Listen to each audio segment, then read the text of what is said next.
Kiều Hoa xin kính chào quý vị và các bạn thân mến. Ngày hôm nay rất vui được gặp lại quý vị và các bạn trong khung giờ phát sóng của kênh. Ngày hôm nay Kiều Hoa sẽ gửi đến quý vị và các bạn tập 6 của bộ truyện có tên Chồng cũ đừng đến làm phiền tôi. Xin mời quý vị và các bạn cùng lắng nghe tập truyện ngày hôm nay. Các bạn nhớ đăng ký kênh, like và chia sẻ ủng hộ cho Kiều Hoa. Kiều Hoa xin kính chúc quý vị và các bạn có những phút giây nghe chuyện thật thư giãn. Và không làm mất thời gian của quý vị nữa, ngay sau đây bộ truyện xin được phép bắt đầu. Cánh cửa bật mở, bà Hứa đi vào với khuôn mặt niềm nở. Mẹ, con muốn gặp anh ấy, mẹ tìm anh ấy cho con đi. Ngồi xuống bên cạnh Hứa Lâm, bà nói. Được rồi, giờ mẹ đưa con đi gặp Trình Huy là được chứ gì. Thật không mẹ? Mặt Hứa Lâm sáng rỡ, lật đật rút ống truyền dịch ra, bước xuống giường, kéo bà đi ra ngoài. Ra khỏi bệnh viện, Hứa Lâm được bà đưa đến một khách sạn cách đó không xa. Vừa nhìn thấy Trình Huy, Hứa Lâm đã ôm chầm lấy hắn, dù hắn bây giờ đã bất tỉnh nhân sự. Biết Trình Huy đưa Hứa Giai Kỳ nhập viện, bà ta đã âm thầm theo dõi. Do đó, khi hắn mất cảnh giác, lựa lúc không có ai để ý, bà đã nhân cơ hội đó mà đánh vào sau gáy Trình Huy, thuận lợi đưa người tới đây. Nếu nói Hứa Lâm muốn gặp, chắc chắn Trình Huy sẽ khước từ. Hôm qua hắn còn đuổi bà ra khỏi căn hộ đấy, thì hôm nay không có lý do gì để chấp nhận yêu cầu này. Do đó, ngoài cách này ra, bà không tìm được một phương án nào khả thi hơn. Anh rể, anh có biết là em nhớ anh lắm không? Gục đầu lên ngực hắn, Hứa Lâm vừa nói vừa rơm rớm nước mắt. Cô ta đã chờ ngày này lâu lắm rồi. Những tưởng sau khi bị tai nạn, Trình Huy sẽ cảm thấy áy náy mà đối xử tốt với cô hơn một chút. Nào ngờ, hắn chẳng những không bận tâm đến mà còn lạnh lùng xóa ký ức về họ ra khỏi bộ nhớ của mình. Anh rể, sao anh không nói gì vậy? Nằm được một lúc, cuối cùng Hứa Lâm cũng nhận ra điều bất thường nên ngẩng mặt lên. Trước mặt cô, Trình Huy chẳng khác nào như đang ngủ say. Quay đầu lại nhìn mẹ, cô ta hỏi. Anh ấy ngủ rồi à mẹ? Cũng có thể coi là như vậy. Bà Hứa trả lời nửa vời. Thực ra khi đánh Trình Huy một cái, hắn vẫn chưa hoàn toàn ngất đi. Vì quá sợ hãi nên bà đã đánh thêm một cái nữa. Rốt cuộc là tình trạng hiện giờ của hắn như thế nào, bà cũng không rõ. Sau khi kiểm tra nhịp đập ổn định, bà mới thở phào nhẹ nhõm, nhờ người đưa hắn tới đây. Vậy tối nay con ngủ ở đây nhá, Hứa Lâm đề nghị. Tùy con. Mẹ làm điều này vốn là vì con mà. Bà xoa đầu Hứa Lâm, chuẩn bị đi ra ngoài. Không thể trở về bệnh viện, bà định sẽ tới chỗ của mình để thu dọn nốt chỗ quần áo còn lại. Dù sao thì sau đêm nay, bà cũng không cần phải sống ở nơi khỉ ho cò gáy đó nữa. Vừa khép nhẹ cánh cửa, bà đã nghe thấy tiếng hét thất thanh của Hứa Lâm vọng ra. Ngay lập tức, bà đẩy cửa bước vào. Lúc này, trên tay Hứa Lâm đã dính máu. Hứa Lâm, con làm cái gì vậy? Bà hốt hoảng chạy lại. Con... Vừa nhìn Trình Huy, cô ta vừa lắp bắp, nét mặt lộ rõ sự kinh hãi. Chạm nhẹ tay vào sau gáy hắn, bà Hứa cảm nhận được mùi máu tanh nồng đang bốc lên. Có vẻ như nó đang từ từ chảy ra. Ôm chầm lấy Hứa Lâm, bà ta vội trấn an cô. Đừng sợ, không sao đâu, có mẹ ở đây rồi. Kế đó, bà gọi điện cho bác sĩ, bảo họ tới đây để khám cho Trình Huy. Chuyện này tuyệt đối không được tiết lộ cho ai biết. Nếu không, ông và tôi khó mà giữ được tính mạng. Tôi biết rồi thưa bà. Nhận được tiền từ tay bà Hứa, gã bác sĩ rời đi. Lúc này, Hứa Lâm vẫn còn sợ, ngồi co ro ở một góc phòng. Thấy mẹ quay trở lại, cô ta vội vàng lên tiếng hỏi. Có phải anh ấy chết rồi đúng không mẹ? Ngồi xuống bên cạnh Hứa Lâm, bà xoa vai cô rồi lắc đầu. Không phải, Trình Huy chỉ bị chấn thương nhẹ thôi. Bác sĩ đã băng bó xong rồi. Vậy bây giờ phải làm sao hả mẹ? Có khi nào anh ấy tỉnh dậy rồi bắt mình đến đồn công an không? Chuyện xảy ra ở trong khách sạn AC, Hứa Lâm vẫn chưa quên được. Phía cảnh sát tạm thời không có manh mối gì. Xem ra Hứa Lâm cô có thể sống yên ổn một thời gian. Nhìn thẳng vào mắt Hứa Lâm, bà ta nói. Trước khi chuyện đó xảy ra, con phải ngủ với cậu ta. Con... Phải, không cần làm quá nhiều, chỉ cần sử dụng một chút thủ thuật là được rồi. Nhưng mà con... Để mẹ chỉ cho. Dứt lời, bà ta thì thầm vào tai cô như thể sợ ai nghe thấy. Dù lúc này trong phòng chỉ có hai mẹ con họ và một người đàn ông vẫn đang hôn mê. Con biết rồi. Sau khi bà Hứa rời khỏi đấy, Hứa Lâm ngồi xuống bên cạnh Trình Huy, chậm rãi cởi từng cúc áo của hắn. Tiếp đó, cô ta cũng chủ động thay một bộ đồ ngủ, nằm xuống rồi vòng tay ôm lấy hắn. Đợi đến khi trời sáng, kế hoạch coi như đã thành công. Sáng sớm hôm sau, Hứa Lâm thức dậy đã không còn thấy bóng dáng của Chỉnh Huy đâu nữa. Đặt bàn tay xuống tấm nệm, cô ta cảm nhận được hơi ấm vẫn còn. Chỉnh Huy, em nhất định sẽ không để anh đi. Ra khỏi giường, Hứa Lâm lao nhanh ra khỏi phòng. Trên hành lang của khách sạn, cô ta gọi lớn tên anh. Chỉnh Huy, anh mau ra đây cho em. Khi bấm đợi thang máy, Hứa Lâm vô cùng sốt ruột. Cửa thang máy mở ra, Hứa Lâm tròn mắt lùi về sau vài bước, bàn tay nhớp nháp mồ hôi lạnh. Đó là... Ra khỏi thang máy, đập vào mắt gã là vẻ mặt kinh hãi của Lâm. Nhìn cô gái đang đứng trước mặt, gã chợt lên tiếng. Cô... Gã vừa cất lời, Hứa Lâm đã sợ đến mức bủn rủn tay chân. Dựa lưng vào tường, rồi từ từ ngồi thụp xuống, không thể cử động. Cô ta cứ há hốc mồm, ú ớ nhưng không nói rõ thành lời. Cô không sao chứ? Gã đến gần, ngồi xuống trước mặt Hứa Lâm, tỏ vẻ quan tâm. Vậy mà Hứa Lâm vẫn hết hoàn hồn, cổ họng nghẹn đắng, dòng ký ức mơ hồ của đêm đó chợt dội về trong tâm trí. Bé ơi, đợi tôi một chút đi, nhất định tôi sẽ khiến em hài lòng. Không cần ông quan tâm đi, tránh ra đi. Hứa Lâm bùng dậy, vội vàng trở lại khách sạn, khóa chốt cửa từ bên trong. Hít một hơi thật sâu, cô ta mới từ từ ổn định lại nhịp tim của mình. Tại sao gã biết mình ở đây mà đến? Có khi nào gã muốn trả thù mình không? Không thể có chuyện như vậy được. Tự trấn an lấy mình, Hứa Lâm đi ra về chỗ điện thoại nội bộ của khách sạn, nhấc máy lên gọi cho bà Hứa. Rất nhanh chóng, bà ta bắt máy với giọng điệu hồ hởi. Sao rồi con gái? Kế hoạch của chúng ta thành công mỹ mãn chứ? Sau khi chỉ rõ đường đi nước bước cho Hứa Lâm, bà ta rời khỏi khách sạn. Đêm qua, bà ta vừa thu dọn áo quần vừa nghĩ ngợi. Đợi đến khi Hứa Lâm lấy được Chỉnh Huy rồi, thì đời này của mình không còn luyến tiếc gì nữa. Ngược lại với kỳ vọng của bà ta, Hứa Lâm ấp úng thông báo. Chỉnh Huy, anh ấy biến mất rồi. Sao lại thế? Bà ngạc nhiên hỏi.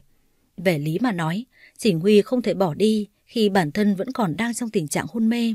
Nhưng nếu có ai giúp hắn thì sao? Không, từ chuyện thuê khách sạn cho tới gọi bác sĩ tới khám, bà đều cẩn thận từng chút một. Đây là thời điểm nhạy cảm, bởi vì phía cảnh sát vẫn đang ráo riết điều tra sự thật liên quan đến cái chết của nhân viên lao công tại khách sạn AC. Lúc này, ở bên ngoài truyền đến tiếng gõ cửa. Hứa Lâm sợ đến mức leo lên giường, thu mình lại, tay vẫn giữ chặt điện thoại cầu cứu. Mẹ ơi, mau đến giúp con đi. Hình như gã đang tìm con. Sao con biết hắn ở đâu mà tìm? Sao hắn biết con ở đâu mà tìm? Có phải con... Con không biết, mẹ tới mau đi, nhanh lên. Vội vàng cúp máy, bà xuống dưới đại sảnh, ra ngoài đón taxi tới nơi Hứa Lâm đang ở. Khoảng cách không quá xa, xe di chuyển cũng nhanh hơn.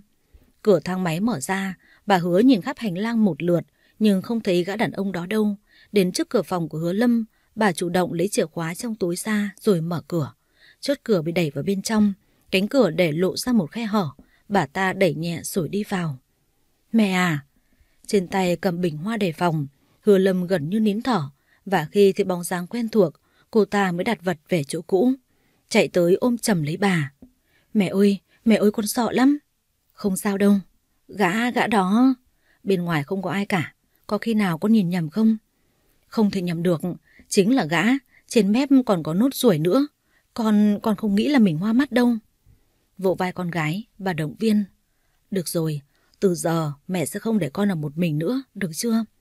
Hứa Lâm gật đầu, nỗi sợ trong lòng cũng theo đó mà vơi đi. 2 tiếng trước, sau khi tỉnh dậy, Chỉnh Huy khẽ cử động thì nhận thấy phía sau đầu mình đau như búa bổ.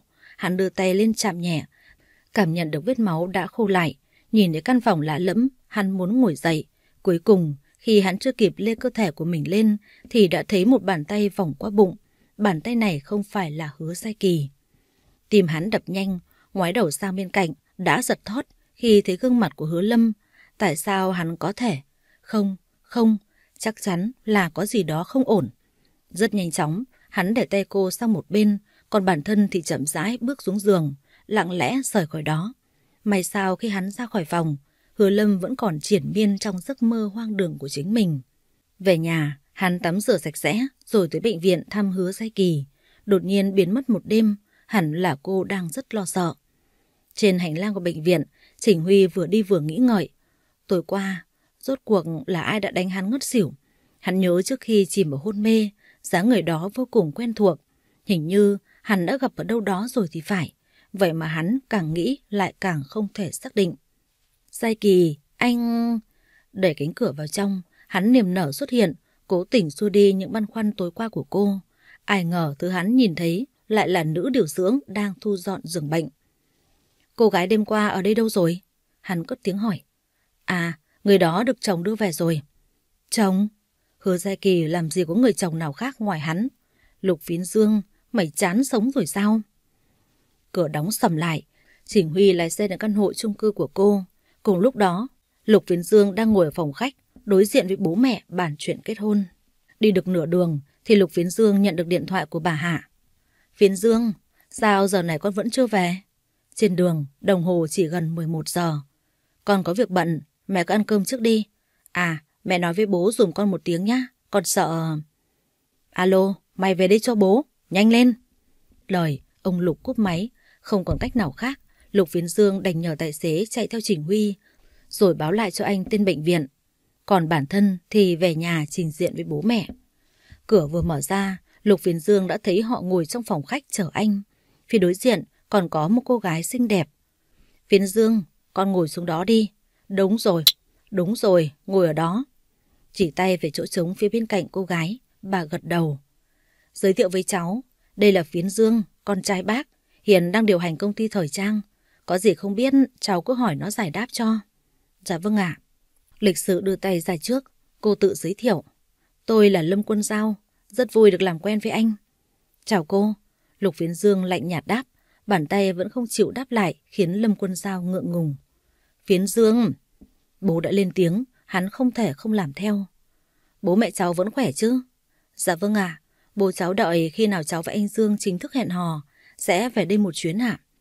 Cũng lâu rồi, hai gia đình chưa được ngồi ăn cơm với nhau. Mới đó mà đã 12 năm rồi. Hẹn hò? Lục Phiến Dương có nói muốn hẹn hò với cô ta khi nào? Sao lại... Khoan đã, tại sao tôi với cô phải hẹn hò với nhau? Tôi có người yêu rồi. Anh... Lâm Quân Giao ngơ ngác, đôi mắt ửng đỏ, khuôn mặt hơi cúi xuống, hai tay đan vào nhau. Vậy mà em cứ tưởng hai bác đã nói với anh rồi. Hóa ra... Cháu không cần phải lo lắng chuyện đấy. Có hẹn hò hay không cũng là do bác quyết định. Bố, không phải con nói là con thích Giai Kỳ rồi sao? Tại sao bố không tôn trọng ý kiến của con? Cô ta có chồng rồi, con không nhớ à? Đúng, Hứa Giai Kỳ đã lập gia đình. Ngay sau khi anh rời khỏi thành phố A, hiện giờ cô đã sắp được tự do. Hơn nữa lại có thêm đứa bé trong bụng. Dù anh có thuyết phục như thế nào, thì chắc chắn bố cũng không chấp nhận để hai người đến với nhau. Nhưng mà... Phiến Dương... Bà Hạ lên tiếng, ra hiệu cho anh im lặng. Không thể nói lên suy nghĩ của mình. Lục Phiến Dương cảm thấy trong lòng vô cùng bức bối. Anh là con người, có cảm xúc, có suy nghĩ, không phải là tượng gỗ mà ai muốn đặt đâu thì đặt đó. Nhìn về phía Lâm Quân Giao, ông Lục nói. Cháu yên tâm, mọi thứ vẫn thực hiện như vậy, không có gì thay đổi cả. Vâng ạ. Con ngồi đây nói chuyện với Quân Giao đi. Bố mẹ có việc phải ra ngoài bây giờ. Lục Phiến Dương không nói gì, im lặng có nghĩa là đồng ý.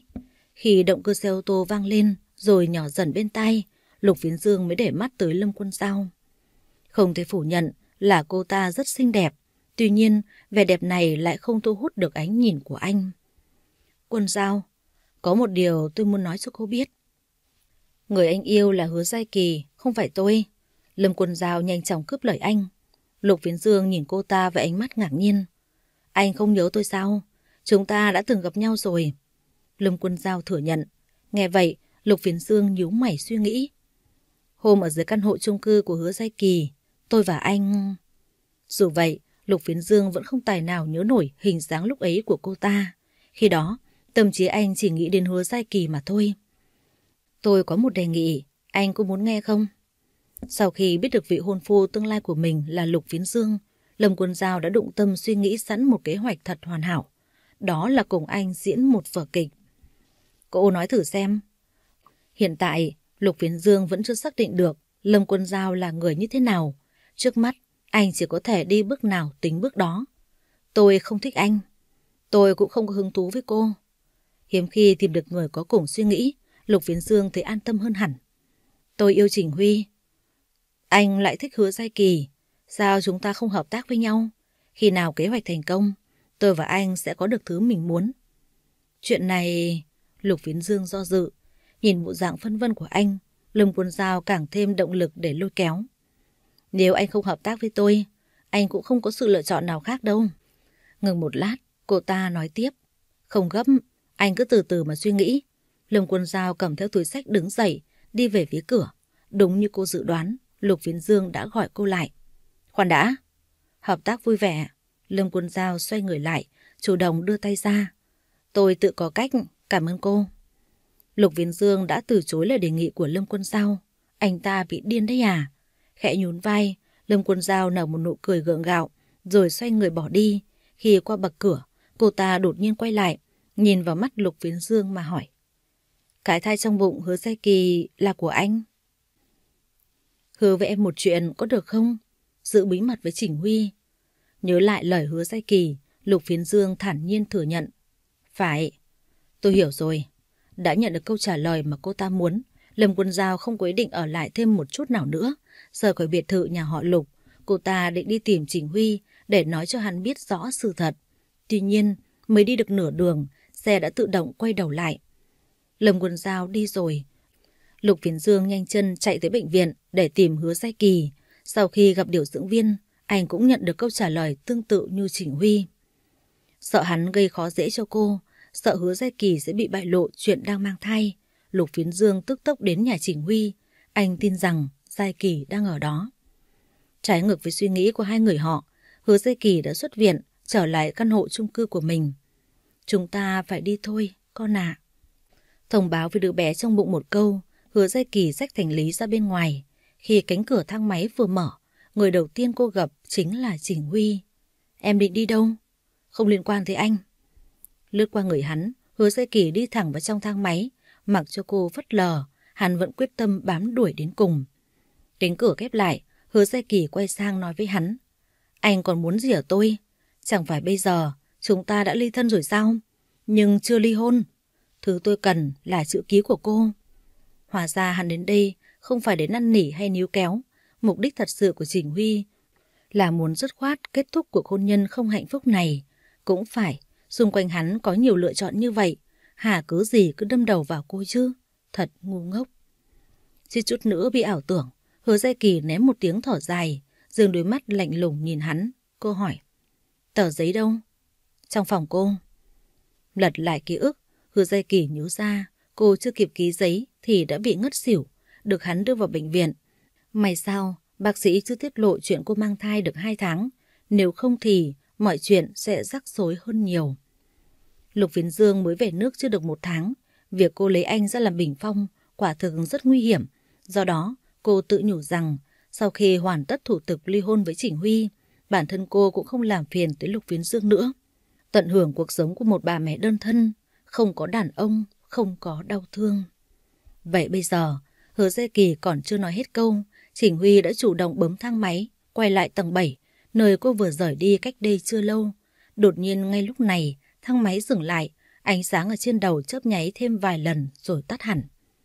Thang máy xảy ra sự cố đột ngột, Hứa Giai Kỳ không đứng vững, suýt nữa thì ngã. Rất may cánh tay của Chỉnh Huy đã kịp thời kéo lại, ôm chặt Hứa Giai Kỳ. Đừng sợ, có tôi ở đây với em. Trong bóng tối, hai người họ ôm chặt lấy nhau. Sở dĩ Hứa Giai Kỳ không dám đẩy hắn ra là vì cô sợ. Cô sợ bản thân lạc lõng giữa 4 bức tường. Tất cả những điều này đều xuất phát từ tuổi thơ không mấy hạnh phúc. Giờ nghĩ lại, Hứa Giai Kỳ vẫn còn cảm thấy rùng mình.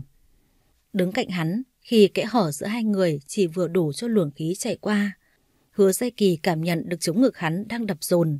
Cũng lâu rồi, hai người họ không đứng sát bên nhau. Cảm xúc trong lòng cô vô cùng hỗn loạn. Không phải anh muốn ly hôn sao? Vì sao lại... Bất kỳ lúc nào, mỗi khi cô gặp chuyện không may, Chỉnh Huy luôn kịp thời xuất hiện. Từ chuyện cô đột nhiên ngất xỉu cho đến việc thang máy bị hỏng. Tất cả đơn giản chỉ là sự tình cờ thôi. Hay là do hắn đã bày mưu tính kế từ trước? Không có chuyện đó đâu. Cô cho rằng bản thân đã nghĩ nhiều rồi. Đợi tôi một chút. Khẽ nghiêng người, hắn rút điện thoại từ trong túi áo ra, liên lạc với bộ phận kỹ thuật của chung cư. Tiếc là trong không gian khép kín như vậy Điện thoại không bắt được sóng. Không được rồi. Chỉnh Huy thở dài, nắm chặt lấy tay cô kéo về phía cửa, lớn tiếng gọi. Có ai không? Ở đây có người cần giúp đỡ, có ai không? Mặc cho hắn kêu khản cả cổ, không một ai đáp lời. Trong lúc hai người họ gần như chán nản và tuyệt vọng, một giọng nói trầm thấp bên ngoài vang lên. Hai người vẫn ổn chứ? Vâng, anh có thể giúp chúng tôi ra khỏi đây được không? Tôi e là cô ấy sắp không chịu được nữa rồi. Lúc này, sắc mặt Hứa Giai Kỳ đã bắt đầu trắng bệch, hơi thở gấp gáp. Hơn 1 tiếng đồng hồ ở trong đấy, sức khỏe của cô bắt đầu đi xuống, nhịp tim đập nhanh hơn. Biết mình đang mang thai, cô càng lo lắng hơn gấp bội. Đợi chút nhá. Gã nở nụ cười, từ từ rời khỏi đó. Trên tay gã, một chút dây điện còn sót lại ở đầu lưỡi dao. Nhận được hồi âm từ bên ngoài, Chỉnh Huy phấn khởi nhắc lại cho cô nghe. Chúng ta sắp được cứu rồi. Chỉnh Huy, em có chuyện muốn nói với anh. Em có rồi, anh nhất định phải... Hứa Giai Kỳ nắm chặt tay Chỉnh Huy, thều thào nói với anh. Tuy nhiên, thể trạng kém khiến cô kiệt sức, nói chữ được chữ mất. Chỉnh Huy còn chưa sâu chuỗi lại được câu chuyện, thì cô đã ngất trong vòng tay của anh rồi. Sau khi bình tâm trở lại, Hứa Lâm cầm số tiền 500 triệu mà bản thân chưa dùng đến đi tìm xã hội đen. Bằng nhiều cách khác nhau, cuối cùng cô ta cũng gặp được người muốn gặp. Tôi muốn ông giết dùm tôi một người. Ai? Đứng trong bóng tối, gã lên tiếng. Vừa nhớ về hình dáng của Hứa Giai Kỳ, Hứa Lâm vừa gọi tên cô. Hứa Giai Kỳ. Giết người không phải là chuyện đơn giản, e là... 500 triệu đủ không? Tôi chỉ có chừng ấy thôi. Vậy thì giết người nhưng không phi tang xác, đồng ý thì làm. Được. Không phải cô ra tay, có phi tang chứng cứ hay không, không quan trọng. Cùng lắm thì cứ đổ tội hết cho gã là được. Hứa Lâm đưa thẻ ngân hàng cho hắn, sau đó trở về nhà đợi tin vui. Trải qua nhiều chuyện, Hứa Lâm nhận ra rằng vị trí thiếu phu nhân của nhà họ Trình chỉ có một, đồng nghĩa với việc một là cô sống, hai là cô chết. Do đó, Hứa Lâm không ngại hy sinh người chị của mình để có thể cùng Chỉnh Huy sống đến bách niên giai lão. Cô ta điên rồi, điên thật rồi. Nhận được tiền từ Hứa Lâm, gã sát thủ bắt tay vào hành động. Có địa chỉ, có tên, có số căn hộ, gã thong dong đến tìm nơi ở của Hứa Giai Kỳ. Vừa đặt chân ra hành lang, gã đã thấy đối tượng của mình đi vào thang máy cùng với một người đàn ông khác. Do đó, gã không thể lỗ mãng hành động được. Thay vì đối đầu trực tiếp, gã ngắt cầu dao, phá hủy phần dây điện của thang máy, nhốt họ ở bên trong. Qua một thời gian đủ dài, họ sẽ bị thiếu oxy mà chết ngạt. Việc gã cần làm là không để ai phát hiện ra sự cố này đang tồn tại. Nếu không, gã phải chủ động ra tay. Đợi chút nhá. Gã bỏ đi, định rằng sẽ kéo dài thời gian bằng cách nấp vào cầu thang bộ. Ai ngờ, phía kỹ thuật đã kịp thời tới đấy, giải cứu người ở bên trong ra ngoài. Theo chân đội cấp cứu, Chỉnh Huy đưa Hứa Giai Kỳ đến bệnh viện làm kiểm tra. Hiện tại, hơi thở của cô yếu hơn so với người bình thường. Trong lúc chờ đợi, hắn cứ đi đi lại trên hành lang của bệnh viện, trong lòng thấp thỏm không yên. Hy vọng cô ấy và cái thai không sao. Nhắc đến đứa bé trong bụng Hứa Giai Kỳ, Chỉnh Huy lại nhớ đến khuôn mặt của Lục Viễn Dương. Hắn ta lấy tư cách gì làm bố đứa bé? Chỉnh Huy băn khoăn tự hỏi. Trong lúc hắn còn vẩn vơ suy nghĩ, thì cánh cửa bật mở, vị bác sĩ trung niên xuất hiện. Cởi bỏ lớp khẩu trang y tế xuống, bác sĩ nói. Tạm thời đã qua cơn nguy kịch, sắp tới chỉ cần ăn uống nghỉ ngơi đầy đủ là được. À mà cái thai nhi của cô ấy chưa được ổn định, cậu nên chú ý hơn nhá. Tôi biết rồi. Miễn cưỡng nhận con người khác làm con mình, hắn vô cùng khó chịu. Bất kể ai cũng được, tại sao cứ phải là tên Lục Viễn Dương kia? Mở nhẹ cánh cửa, Chỉnh Huy đi vào trong. Trước khi ngồi xuống thành giường, hắn bần thần nhìn cô một lần nữa. Đến bây giờ hắn mới hiểu vì sao Hứa Giai Kỳ lại có nhiều người theo đuổi đến vậy. Hắn tự nhủ, cả đời này anh sẽ không buông tay em đâu. Hít một hơi thật sâu để kiềm chế những cảm xúc hỗn loạn của bản thân. Chỉnh Huy lặng lẽ ngồi xuống bên cạnh Hứa Giai Kỳ. Thì thoảng hắn lại kéo chăn lên đắp ngang người cho cô, vô cùng ân cần chu đáo. Nếu muốn mày làm bố của đứa bé, mày nghĩ sao? Không ít lần hắn tự hỏi bản thân câu này, nhưng cho đến thời điểm hiện tại, Chỉnh Huy vẫn để lửng câu nói đó, chưa tìm ra đáp án nào phù hợp để điền vào. Giữa Hứa Giai Kỳ và con của cô ấy, mày chỉ được chọn một mà thôi. Lời nói của Hứa Huy Hoàng cứ văng vẳng bên tai, khiến hắn không thể nào chợp mắt được. Kết quả tối đó, hắn thức trắng, làm bạn với những chai rượu còn chưa kịp uống hết. Một lúc sau, khi thuốc mê tan, Hứa Giai Kỳ tỉnh dậy. Em thấy trong người sao rồi? Tôi như vậy, anh vừa lòng rồi chứ? Hứa Giai Kỳ nhìn hắn bằng ánh mắt hình viên đạn, cơ thể tựa như bị hắn trói chặt. Không hiểu cô đang nói gì, hắn hỏi lại. Em nói gì vậy? Anh không cần giả vờ nữa đâu. Ngày mai tôi sẽ ký giấy ly hôn. Anh cứ về nhà đợi trước đi. Tôi không muốn gặp anh thêm một lần nào nữa. Hứa Giai Kỳ xoay lưng về phía hắn, dương mắt nhìn ra khung cửa sổ. Bên ngoài trời tối đen như mực, tựa như lòng cô đã bị bào mòn qua từng ngày từng tháng. Mặc dù chưa hiểu rõ đầu đuôi câu chuyện, nhưng hắn cảm thấy lòng tự trọng của mình bị xúc phạm. Được. Hứa Giai Kỳ muốn ly hôn, hắn đồng ý. Hứa Giai Kỳ muốn hắn đi, hắn cũng không phản đối. Giờ đây hắn chỉ cần bước ra khỏi căn phòng này, tình cảm phu thê 3 năm qua của họ sẽ chấm dứt. Cũng tốt, như vậy anh sẽ sớm có người mới, cô thầm nghĩ. Ở trong thang máy lâu hơn một chút nữa, cô sẽ chết vì ngạt thở. Đến lúc đó, những gì cô từng làm đều sẽ tan thành mây khói. Thay vì cứ dây dưa mãi, cô mượn chuyện này để kết thúc. Nằm trên giường, Hứa Giai Kỳ bật khóc nức nở, đặt nhẹ tay lên bụng, cô thủ thỉ. Mẹ sẽ vì con mà sống tiếp. Trong bụng cô là một sinh linh bé nhỏ, chờ ngày được chào đời. Bản thân Hứa Giai Kỳ không cho phép mình gục ngã. Cùng lúc đó, tên sát thủ cũng quay trở lại bệnh viện, nhân cơ hội đó để thực hiện nhiệm vụ của mình. Qua khe hở của căn phòng, gã nhìn thấy bóng lưng của Hứa Giai Kỳ. Xin lỗi trước vậy. Đẩy nhẹ cánh cửa, gã đi vào bên trong. Còn chưa kịp xoay người lại để khóa chốt, thì tiếng còi báo động đã vang lên. Giọng ai đó chuyển tới. Cháy rồi, cháy rồi. Mẹ kiếp, gã lẩm bẩm trong miệng, rồi mau chóng tìm cách thoát thân. Nhưng tiếng cửa đóng mạnh, Hứa Giai Kỳ ngoái đầu lại nhìn, nhưng chẳng nhìn thấy ai. Chỉ có cánh cửa khẽ lay động. Chắc một cơn gió nào đó vừa thổi tới, cô nghĩ vậy. Dưới hầm giữ xe, Chỉnh Huy nghe thấy chuông báo cháy vang lên, liền khựng lại, đóng cánh cửa ô tô vào. Hứa Giai Kỳ nhận ra cô đang gặp nguy hiểm, hắn tức tốc quay trở lại căn phòng đấy. Thang máy bị hỏng, hắn chỉ còn cách leo lên bằng cầu thang bộ. Hắn vừa đi vừa lẩm nhẩm. Hứa Giai Kỳ, em nhất định không được xảy ra chuyện gì. Nếu không, cả đời này tôi sẽ không tha thứ cho em đâu. Người không tha thứ phải là cô mới đúng. Có phải lo sợ cô biến mất khỏi thế giới này nên điên rồi nói làm nhảm phải không? Từ lúc bệnh viện phát tín hiệu báo cháy, bệnh nhân và người nhà bệnh nhân đã bắt đầu chạy loạn xạ trên hành lang. Dù các y tá bác sĩ đã dặn họ phải bình tĩnh, không được chen lấn xô đẩy, nhưng khi con người ta đang cận kề với cái chết, những lời nói đó chỉ trở nên dư thừa. Trong lúc Chỉnh Huy vất vả leo cầu thang, thì Lục Viễn Dương cũng kịp thời có mặt ở bệnh viện. Thấy mọi người đều xôn xao, anh gọi một điều dưỡng lại và hỏi chuyện. Bệnh viện đang gặp nguy hiểm, anh nên chạy càng xa càng tốt. Dù đã được cảnh báo, nhưng Lục Viễn Dương bỏ ngoài tai, cố chấp đi tìm Hứa Giai Kỳ. Giai Kỳ, đợi anh sẽ đến cứu hai mẹ con em. Bất chấp nguy hiểm, Lục Viễn Dương vẫn dùng thang máy. Qua khe hở của cánh cửa, khói lùa vào bên trong mỗi lúc một nhiều. Hứa Giai Kỳ không thở nổi, nên bước chân xuống giường, tìm cách thoát khỏi đây. Tuy nhiên, cửa đã bị kẹt, cô càng dùng sức, càng cảm nhận được bản thân đang bất lực trước nó. Không được rồi, mình...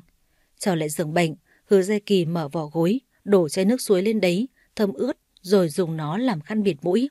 Đây là cách mà Chỉnh Huy dạy cô khi gặp phải hỏa hoạn. Giờ này anh đang ở đâu? Cách đây vài phút, Hứa Giai Kỳ còn tuyệt tình đuổi hắn đi. Vậy mà chưa đầy 10 phút sau, bản thân cô lại phản bội chính mình. Muốn hay không muốn gặp lại hắn, Hứa Giai Kỳ càng lúc càng mơ hồ với suy nghĩ của mình. Cũng có thể, do nhiều chuyện xảy ra cùng một thời điểm, não bộ của cô không kịp tiếp nhận nên sinh ra ảo giác chăng. Từ cửa sổ, Hứa Giai Kỳ nhìn xuống bên dưới, đã thấy đám người chạy loạn xạ. Lúc này, nỗi sợ trong cô lớn dần, lấn át cả lý trí. Nhìn một lúc, cô lại thấy buồn nôn nên chạy vào nhà vệ sinh, khóa chặt cửa lại. Soi mình trong gương, cô nhận ra bản thân đang đứng bên bờ vực của tử thần. Nếu cứu hộ không tới kịp, hai mẹ con chúng ta sẽ... Bên ngoài, Chỉnh Huy đã tới cửa.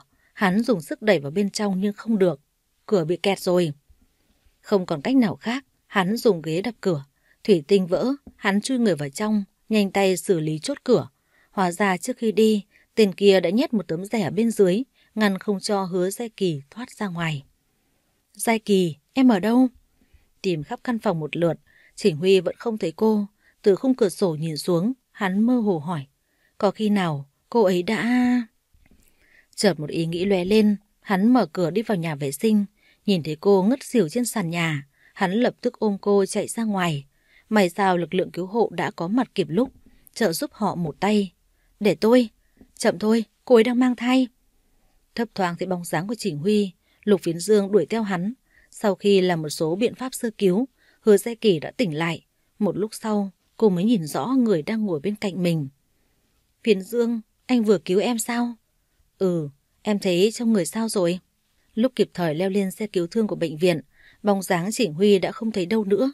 Lục Phiến Dương không nhìn thấy hắn, thở dài rồi im lặng, thế vào chỗ trống bên cạnh Hứa Giai Kỳ. Em không sao, cảm ơn anh. Nhìn Lục Phiến Dương với ánh mắt xúc động, cô như muốn nói lời cảm ơn thêm 1000 lần nữa. Nếu không có anh, có lẽ cô và đứa bé trong bụng đã... Cách đây vài phút, khi bác sĩ hỏi hắn có muốn đi cùng không, Chỉnh Huy liền do dự. Tôi không muốn gặp lại anh thêm một lần nào nữa. Âm thầm giúp cô thoát khỏi nguy hiểm, Chỉnh Huy tự nhận thấy mình đã làm tròn lời hứa năm xưa với cô rồi. Cả đời này, anh sẽ bảo vệ em. Hiện tại, họ đã ly thân, ký đơn ly hôn, chỉ còn là vấn đề thời gian. Hứa Giai Kỳ ngàn vạn lần không muốn gặp hắn cũng không có ý định miễn cưỡng. Không, giao cô cho phía bệnh viện, Chỉnh Huy quay người bỏ đi.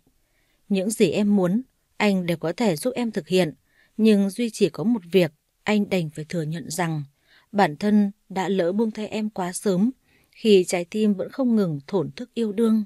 Hứa Giai Kỳ, có phải ngay từ lúc bắt đầu, anh đã sai rồi, đúng không? Khói từ bệnh viện bốc lên không trung, nhanh chóng thu hút sự chú ý của người dân xung quanh.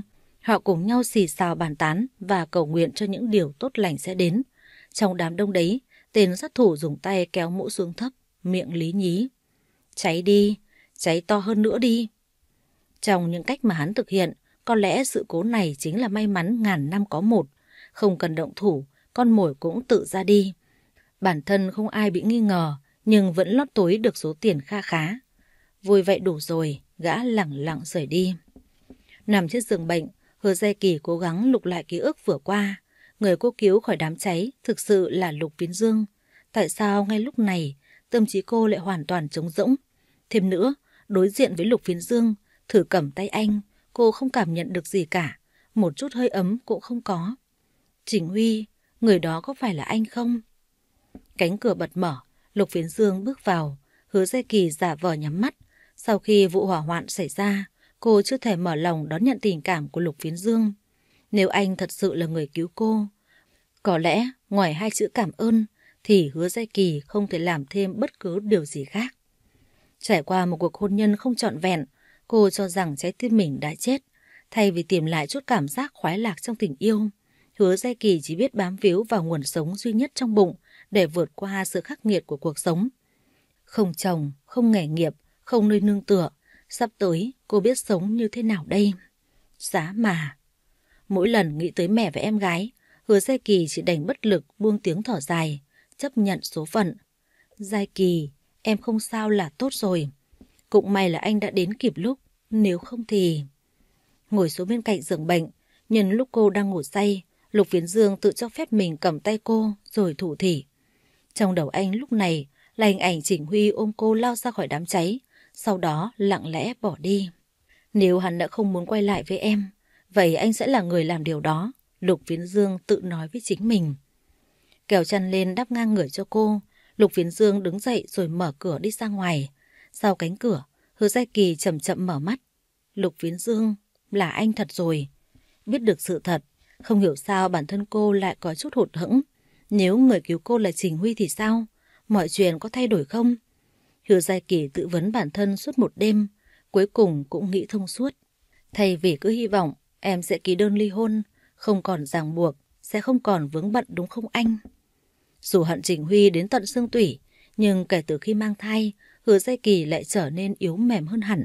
Cô chẳng còn dứt khoát hay quyết liệt ly hôn, ngược lại chỉ biết ôm ấp những hy vọng hão huyền.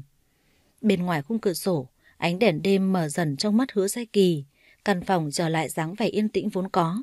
Ra khỏi phòng bệnh, Lục Phiến Dương sải bước tới cuối hành lang, rồi hút một điếu thuốc trong túi, châm lửa, rít một hơi, làn khói trắng mỏng manh luồn qua kẽ hở giữa các ngón tay, thoát ra ngoài, chập chờn quanh chóp mũi, rồi tan vào trong màn đêm tĩnh lặng. Nếu Chỉnh Huy nói ra sự thật, liệu cô ấy có hận mình không? Dù biết trước câu trả lời, nhưng Lục Phiến Dương lại muốn tìm cách né tránh, tập trung suy nghĩ về cuộc sống hạnh phúc của hai người họ sau này. Xem ra, anh cũng không phải là người tốt đẹp gì nhỉ.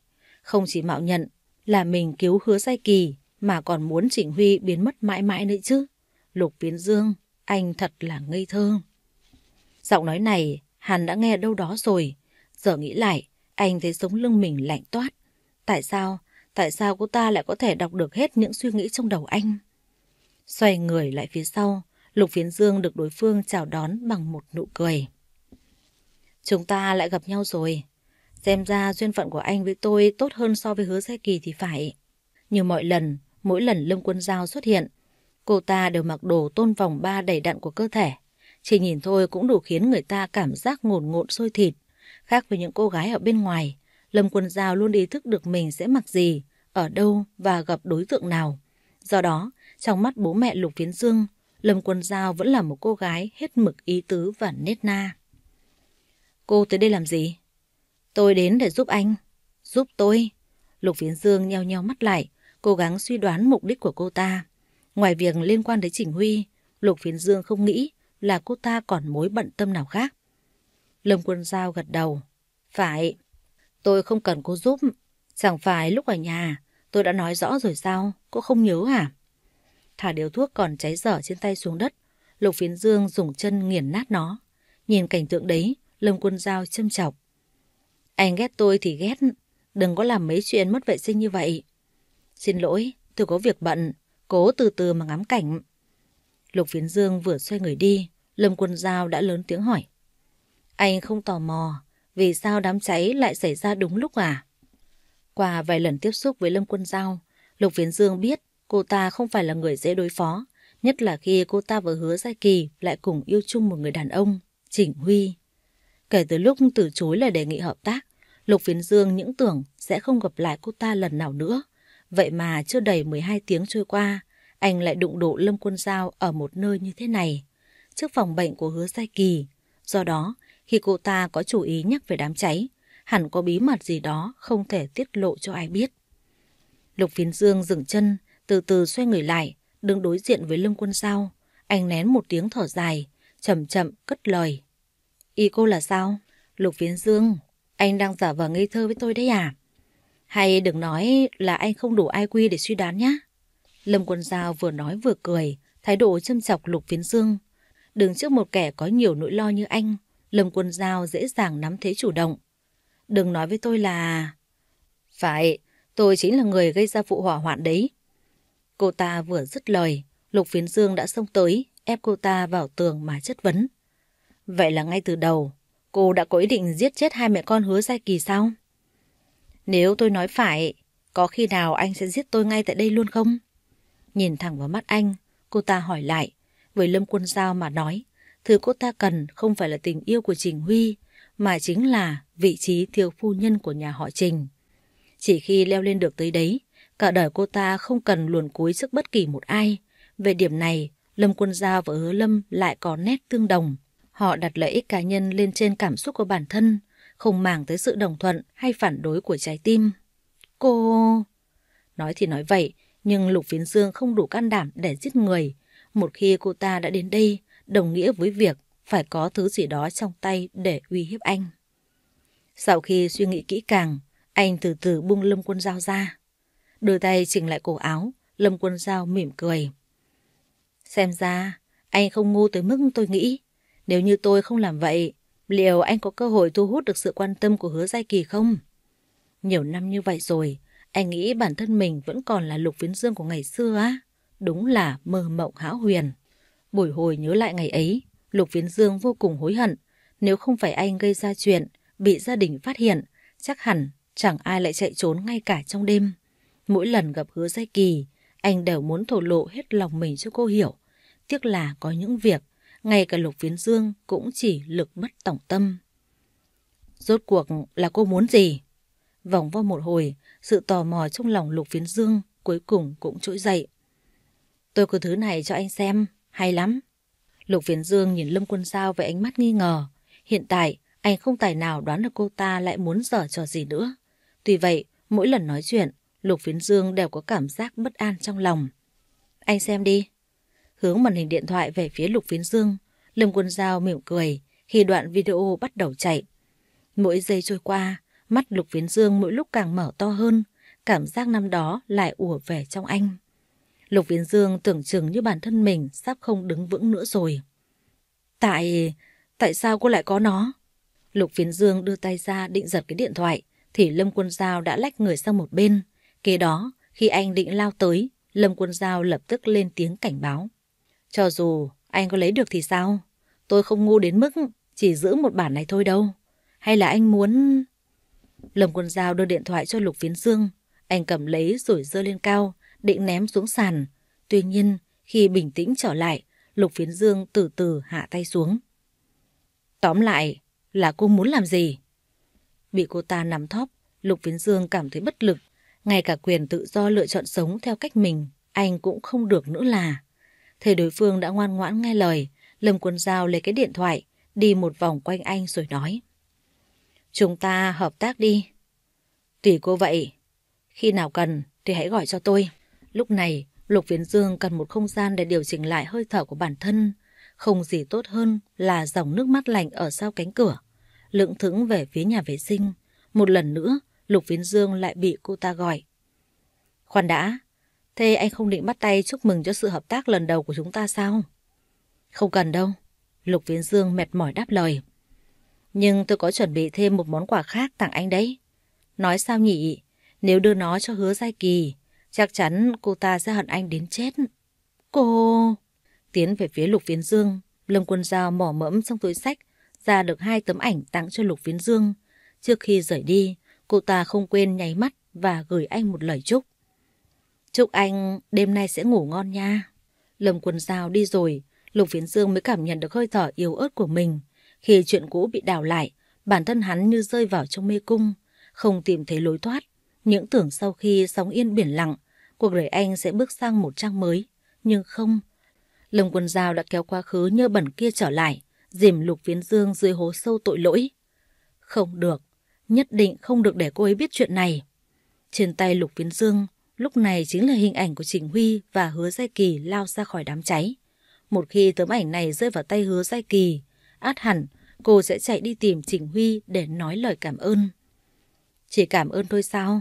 Không, ở bên cạnh cô lâu như vậy, hơn ai hết, Lục Phiến Dương hiểu rõ Hứa Giai Kỳ là người như thế nào. Ngoài mặt cô tỏ ra vô cùng cứng rắn, nhưng thực chất sâu bên trong lại vô cùng yếu mềm, tựa như những bông tuyết vậy, chạm vào là tan.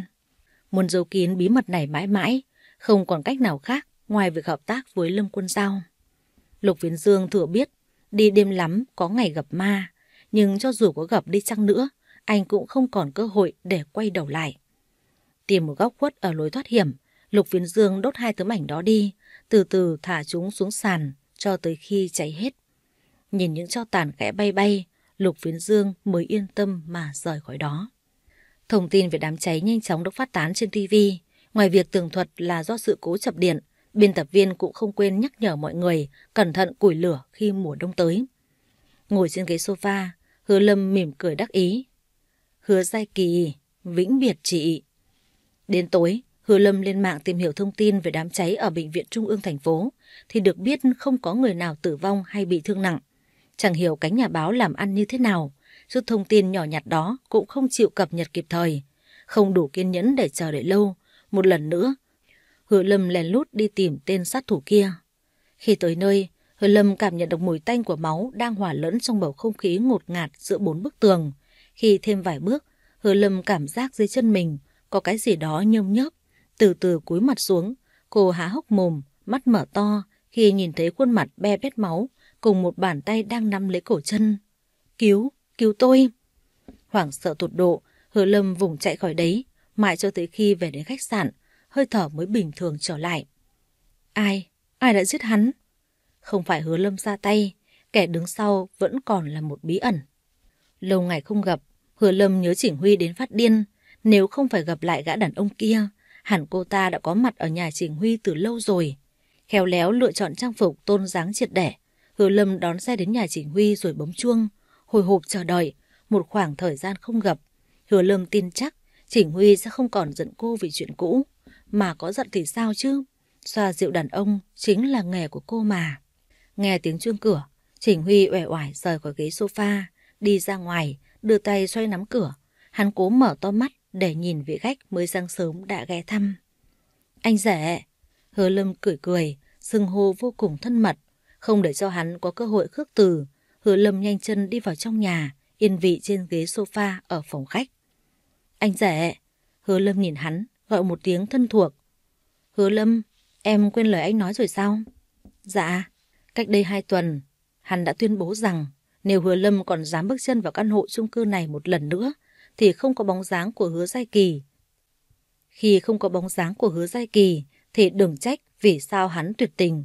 Hứa Lâm, cô ta căn bản không biết sợ là gì. Anh cho em 1 phút rời khỏi đây, trước khi bảo vệ của khu chung cư xuất hiện.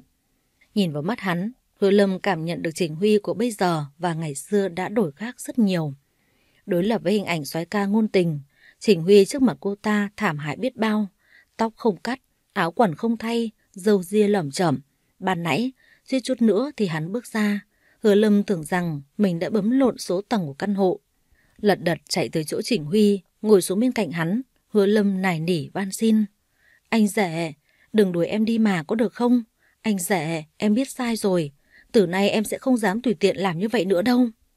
Từ chuyện ngủ trên giường hắn cho tới việc cắt ảnh cưới, Chỉnh Huy đâu có ngu đến mức không nhận ra.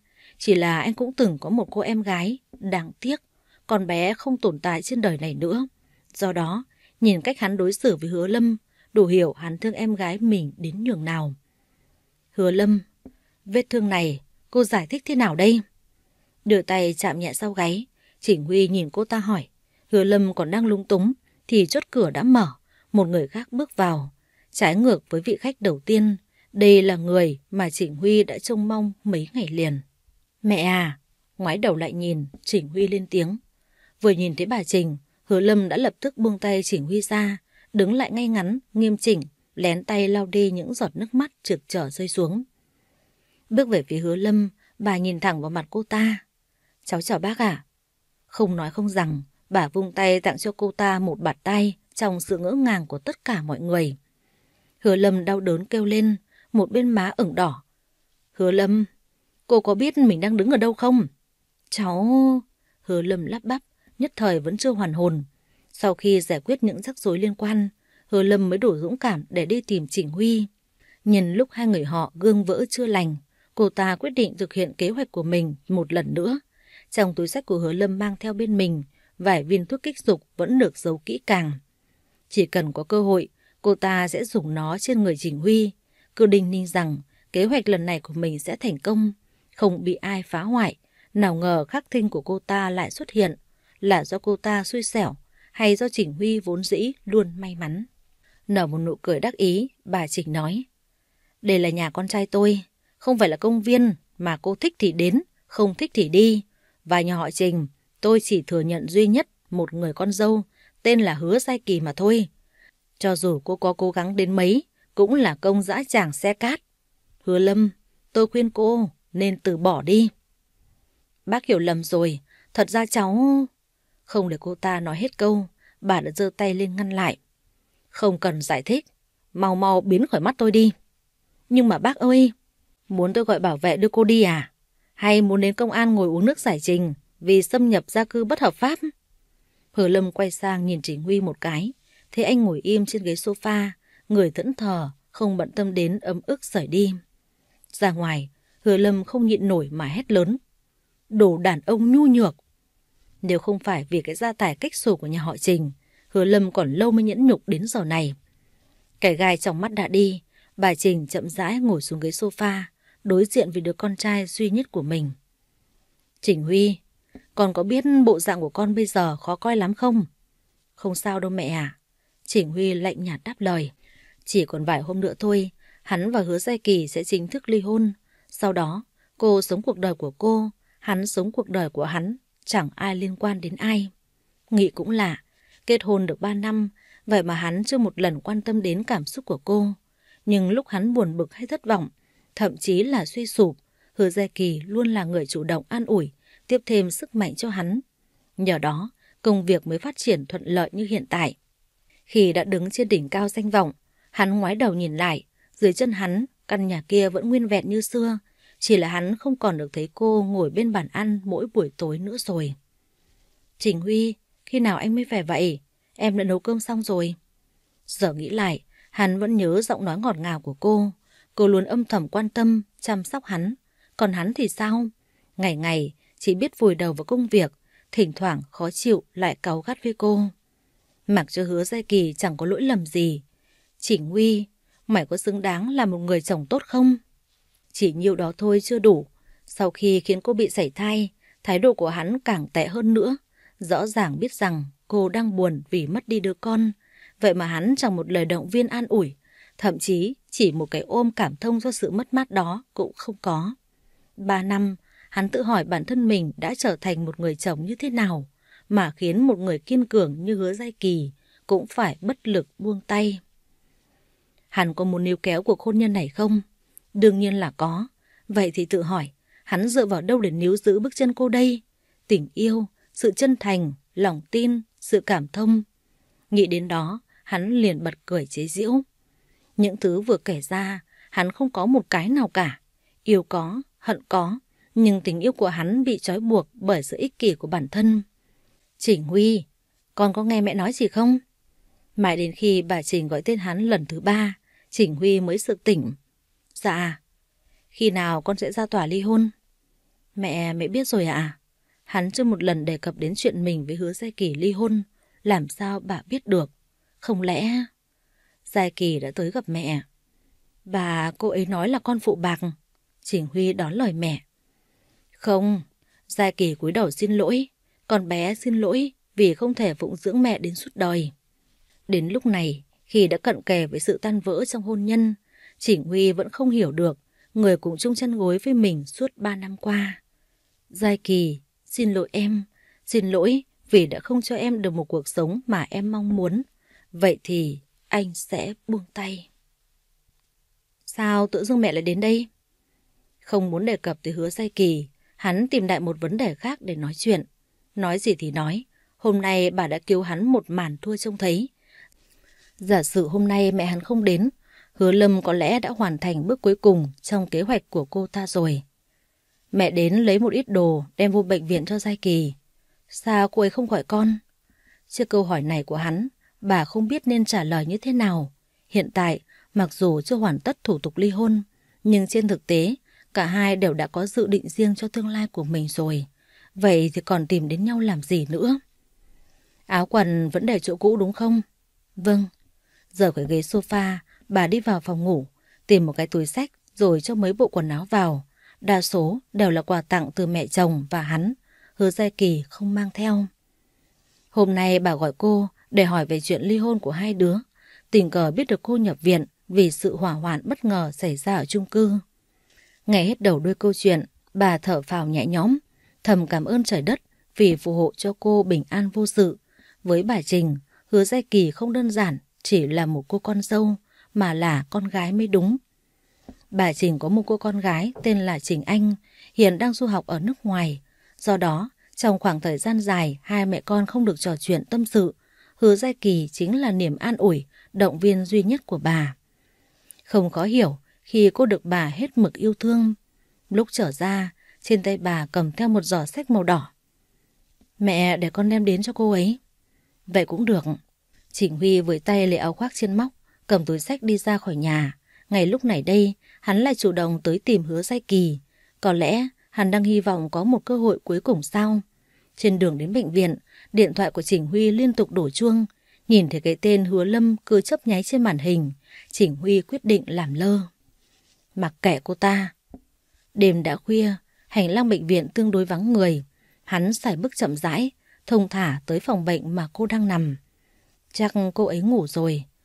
Đưa tay vặn nhẹ tay nắm cửa, Chỉnh Huy bước vào trong, nghe có tiếng động, người trên giường quay đầu lại nhìn.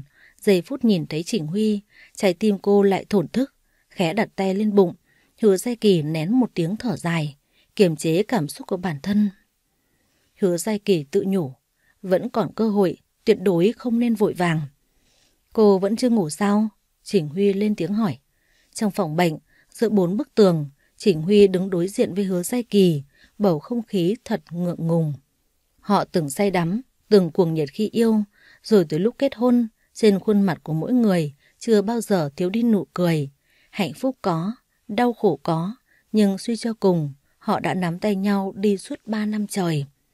Vậy mà, những điều đó giờ đây chỉ còn là quá khứ, mãi mãi ngủ yên dưới chiếc hộp thời gian.